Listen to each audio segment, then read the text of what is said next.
we had been looking for a car for quite some time, and we were looking at the 55 Chevrolet because that's what my first car was the 55 Chevrolet that I started dating her in.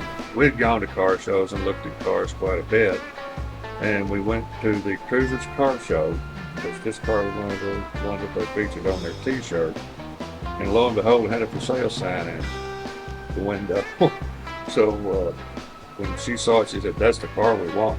So we were fortunate enough and got the car in 2019 from one of the fellows, a gentleman named John Brown, who did a lot of the heavy lifting on this car as far as making it look like it looks right now. And if I had custom built the car, I would have done exactly what they did to it because it hit all the buttons that I was looking for.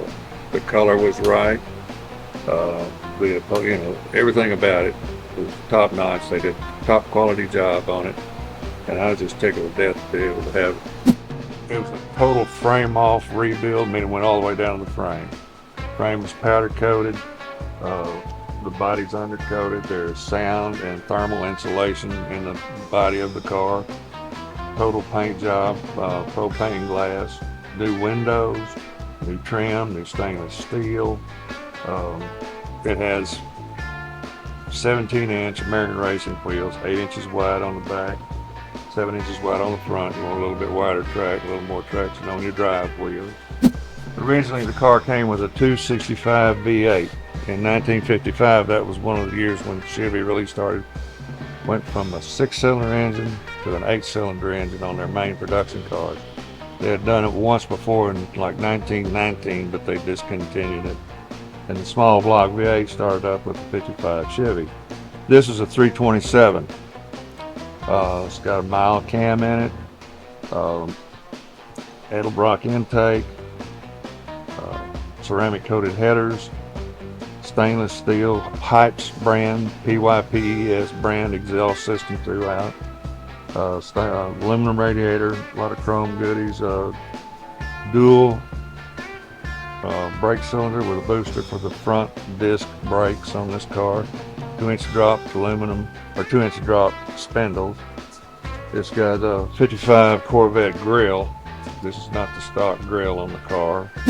Interior is all tuck and roll, like the car that I'd done tuck and roll on back in the day. So that was a plus for me. It's a custom steering wheel. That's a 59 Chevy Impala steering wheel. It's got a little bit smaller diameter.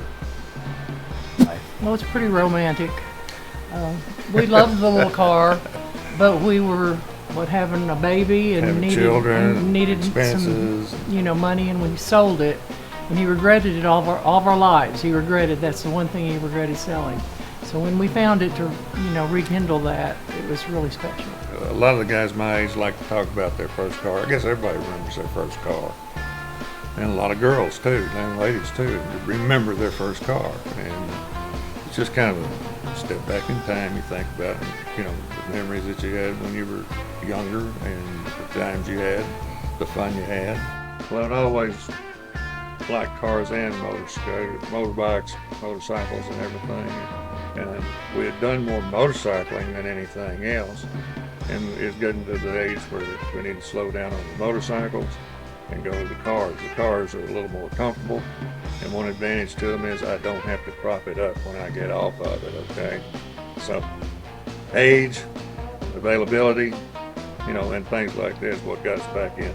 Always been interested in cars. That's one of the activities we do. We'd go to car shows all the time, either on motorcycles or we'd go in our car, whatever driver we had, family driver. And we've been going to car shows ever since we started dating. This is a 1955 Cushman Eagle that I redid it to match up with the car.